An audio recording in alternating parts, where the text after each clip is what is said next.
Hi there everyone, this is Laptop Retrospective, and I thought it would be a good idea to do a December update since I did a November one. First things first is a huge thank you. We have passed the 200 subscriber milestone.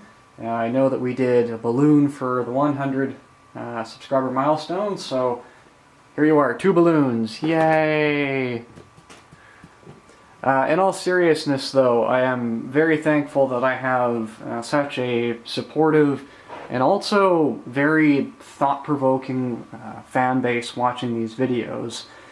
You never know who you're going to attract in terms of your attention on YouTube, and I count myself among the fortunate that has such a thought-provoking and collaborative fan base that genuinely leaves some good and interesting comments. And I feel that it's kind of an opportunity not only for people that watch the content to learn, but also for an opportunity for myself to learn. So thank you for that. With regards to YouTube specific things, there is one channel update that I would like some feedback on, and that is the issue of monetization. We are at the point where an automated email has been sent to the channel stating that if I wanted to, I could go through the process of applying for and getting monetization on the video content that you see here. I have no concerns of the YouTube content guidelines. I really don't think that this could anywhere possibly breach anything related to that. The only concern that I have, and I would like your opinion on this, is how do we feel as a community, as small as we are at the moment, about monetization? There's a lot of pros and cons about how monetization is happening, how partnerships are working, and just the general state of business and the way that YouTube conducts itself. And I'll be honest, I really don't personally have a vendetta or an issue with it, and the extra fund, and let's be honest, would be a very minuscule amount, especially at this point, would be strictly fed back into these sorts of projects. And that brings me to the next point, is I'm full-time employed. There is no intention in the future that this would become what I do as a job. This is a hobby. I enjoy this. This is great. I would love some extra spending money to spend more time, especially on the Lenovo ThinkPad reviews and content, which is very, very popular. So a thank you to that particular niche community group for viewing the content. But yeah, my leaning as of today is to go ahead with it, but I'm also really interested in to hear your thoughts in the comments below. That's a really hard thing to do with your hand when it's like right there. Alright, I was hoping to last month do a review on the TicWatch 2, which I backed on Kickstarter, but of course, as you can see from my bare wrist, it has not arrived. And that's a whole other story that I will be saving for when it finally does get here, because that is unfortunately going to be kind of the shadow of the experience there. But that is coming. With regards to the laptop update, I know in the last update I said that I was kind of looking for what was going to be the next thing for me in terms of a professional work computer. My company that I work for does provide me with computer equipment, but it's desktop. It's not exactly scratching the niche itches that I have, and quite frankly, I know that if I buy my own gear, I'm going to be way happier with the productivity that I can make, and also the people that are directly impacted by that productivity. So I've already done a bit of a rant, which you can check out on the channel, on kind of what's happened to Apple. This is still my daily driver, a early 2013 MacBook Pro Retina, and for what I'm doing at the moment, it's still serving its function, but the High Sierra updates are eating more and more memory, and that memory usage, even with a couple of tabs open, Word or PowerPoint, is significantly hindering the battery life because of the draw on the RAM and the CPU that even these basic tasks have. The ThinkPad X220 running Linux is not really up to the job for a variety of reasons, and maybe I will do a video on that later, just why it's not in the running. I know that there was 1 or 2 comments that said, well, what about that ThinkPad 25th Anniversary Edition?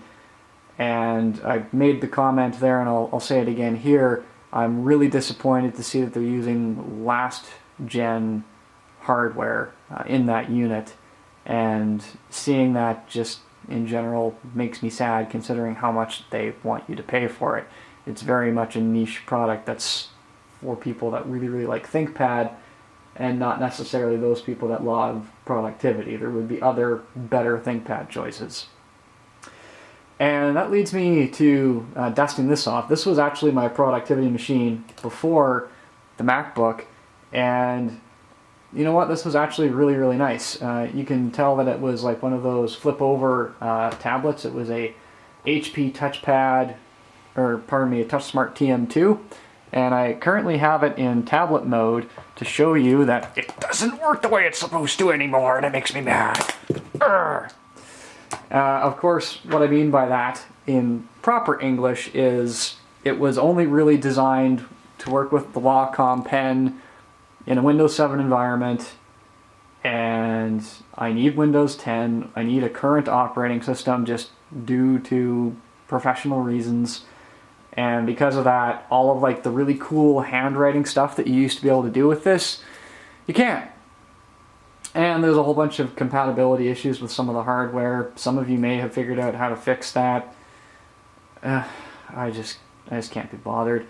What I might do is just do a live boot CD off of Linux just to see what the compatibility is like. But even then, that hardware is already being pushed to its limit. It's pretty thin on hardware.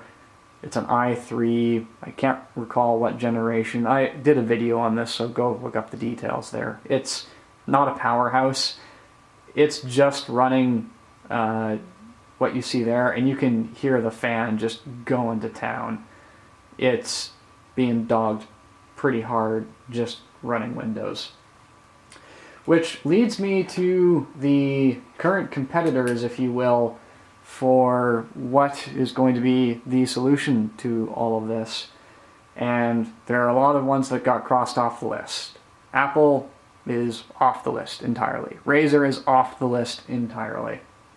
The idea of paying that much money for essentially no customer support and a very limited warranty just in a professional atmosphere that I'm in, I can't afford the risk. I just can't. Now, that being said, I am looking at the HP X360.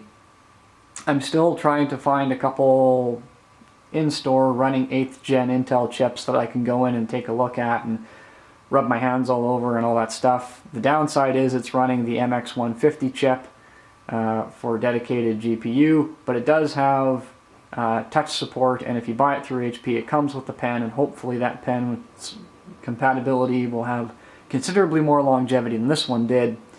So that's a competitor, and as much as it like really sorry, I almost vomited my mouth there a little bit.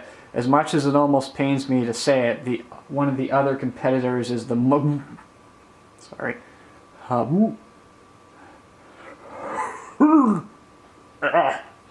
It is the Microsoft Surface Book 2. And for those of you that come to this channel for like the Linux content, the Mac content, you're probably thinking, traitor, heresy, burn you. And I get that. But hear me out. The Surface Book 2 is pretty well built. It's actually got some neat engineering. The tablet mode is probably one of the most robust and comprehensive ones I've ever seen.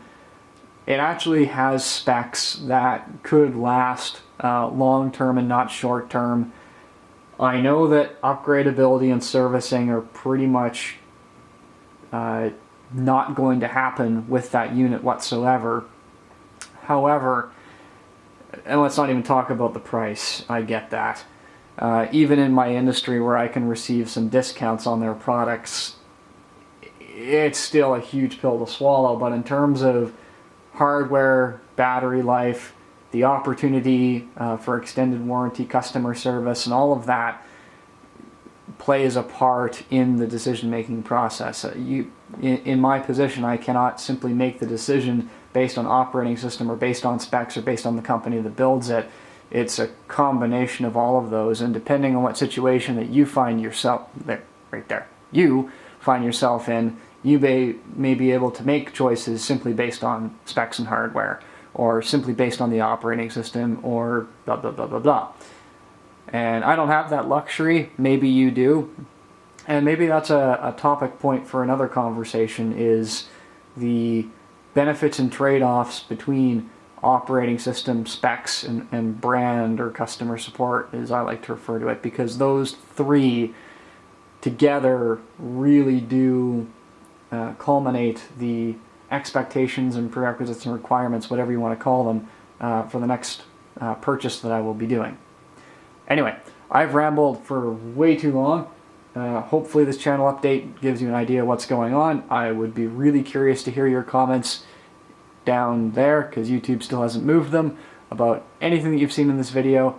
Really like your feedback. Thanks again for all of your support, and maybe in a month or so I'll have to blow up some more balloons for the next channel update. See you later.